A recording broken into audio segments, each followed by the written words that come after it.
Hello, what's up guys? Good morning at welcome back ulit sa aking channel. Ito nga pala no. Nandito nga pala tayo sa parting Maynila.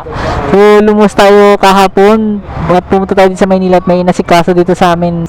Nga pala, dito nga pala ako ngayon para bumalik ako dito sa may pinag-deliveran ko dati dito sa may Bulaklakan. Inaantay ko na lang kung may pa-deliver pa sila. Ang daming booking tunog yung apps ko. Kasawa ka dito ng deliver. Sayang hindi ko ma-pick up to. Sabay ko na sana. Saan na ba yun? COD. May abono. Ang dami. Alas pa-abono yung mga deliver dito. Yan. Yung Lalamove dito, mas kilala na dito si Lalamove Ben. Kasi ang daming nagbo-book dito. So sabi ko sa inyo, sa Pangasinan dadami rin na magpapabook din diyan. Dadami. Kasi ang baba talaga ng rate ni Lalamove Ben, no? Ito nyo naman, no. Tuloy-tuloy, halos tuloy-tuloy yung booking.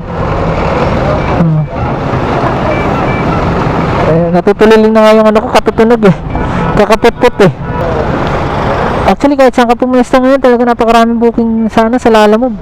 Sa sobrang baba kasi ng rate ni Lalamove sa delivery. Ay, bagong silangan, flower basket. Ay, ito lang ang diskarte nyo lang talaga dito guys. Kung gusto mo talaga ng isang pasada lang na dalawa na kagad yung kunin mo na booking basta sabi ko nga sa sayang Manila Fairview. Pupunta na Baliches, pauwi na sa amin. Ang daming booking ayan ito yung dati kong yung dinideliveran na flower shop dito sa Maynila. Nung nasa ibang courier pa ako. Ayan. Dumaan ako dito, may naabutan ako ng isang deliver sa kanila, tapos ito meron pa yatang kasunod.